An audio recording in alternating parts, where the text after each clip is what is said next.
சற்று முன் கிடைக்கப்பெற்ற மிக முக்கியமான செய்தி ஒன்று வெளியாகி உள்ளது. திமுகவின் அமைச்சர்கள், எம்எல்ஏக்கள், எம்பிக்கள் மீதான ஊழல் சொத்து குவிப்பு பட்டியலை பாஜக மேலிடம் தற்பொழுது தமிழக பாஜக தலைவர் நயினா நாகேந்திரனிடம் ஒப்படைக்கப்பட்டிருக்கிறது.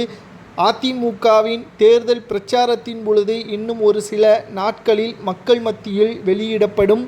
திராவிட முன்னேற்றக் கழகத்தின் ஆட்சி அமைப்பதற்கு முன்பாக திமுகவின் ஒவ்வேறு நிர்வாகிகள், அமைச்சர்கள், குறிப்பாக தற்பொழுது கோபாலபுரத்தின் சொத்து மதிப்புகள் முதலியவற்றையும், தற்பொழுது 4 ஆண்டுகள் இறுதியில் திமுகவின் சொத்து மதிப்புகள், அமைச்சர்களது சொத்து மதிப்புகள் அனைத்தையும் துல்லியமாக சேமித்து வைத்திருக்கிறார்கள்.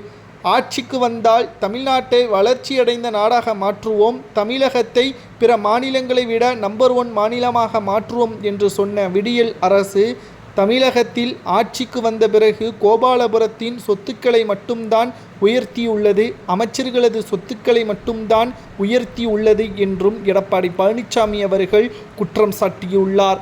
அது மட்டுமல்ல, ஆதாரத்தை இன்னும் ஒரு சில நாட்களில் வெளியிடுவோம், இதை எடப்பாடி பழனிசாமி அவர்கள் உறுதியாக கூறியுள்ளார்.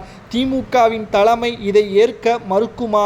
ஏற்கனவே திராவிட முன்னேற்றக் கழகம் மக்களுக்கு மிகப்பெரிய துரோகத்தை செய்துவிட்டது. சொல்லப்போனால் திராவிட முன்னேற்றக் கழகம் ஆட்சிக்கு பிறகுதான் தமிழகத்தில் பாதுகாப்பு இல்லை, தமிழகத்தில் தொடர் அசம்பாவிதங்கள் நடைபெற்று கொண்டிருக்கிறது. குறிப்பாக மதுபானங்கள் மூலமாக பல கோடிகள் திமுக வருமானம் மட்டும்தான் ஈட்டுகிறதை தவிர ஆட்சிக்கு வந்தால் படிப்படியாக குறைப்போம் என்று கூறிய ஸ்டாலின் அவர்கள் இப்பொழுது என்ன செய்து கொண்டிருக்கிறார் என்ற கேள்வியையும் முன்வைத்து பிரச்சாரத்தையும் ஈடுபட்டு வருகிறார் எடப்பாடி பழனிசாமி அவர்கள்.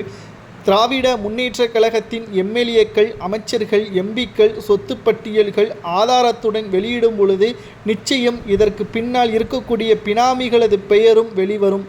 எப்படி அண்ணாமலை அவர்கள் தமிழக பாஜக தலைவராக பொறுப்பேற்ற பொழுது டிஎம்கே ஃபைல்ஸ் 1, 2, 3 என்பதை வெளியிட்டு திமுகவிற்கு மிகப்பெரிய ஒரு தலைவலியாக இருந்தாரோ, தேர்தல் நேரத்தில் எடப்பாடி பழனிசாமியும் ஸ்டாலினுக்கு மிகப்பெரிய தலைவலியாக மாறுவார் என்பதையும் ஆதாரத்துடன் நம்மால் பார்க்க முடிகிறது. இன்னும் 9 மாதங்கள் மட்டும்தான் இருக்கிறது. திமுகவின் ஒட்டுமொத்த கடைசி முதல்வராக ஸ்டாலின் இருப்பார். அது மட்டுமல்ல, திராவிட முன்னேற்றக் கழகம் ஆட்சி கலைப்பதற்கு பிறகு சிறைக்கு செல்லக்கூடிய அமைச்சர்கள் அவ்வளவுதான், கதை முடிந்தது என்பதற்கேற்ப எடப்பாடி பழனிசாமி அவர்களும் தெரியப்படுத்தியிருக்கிறார். உங்களது கருத்துக்களை கூறுங்கள். ஊழல் செய்த அமைச்சர்களுக்கு என்ன தண்டனை கொடுக்கலாம் என்பதை.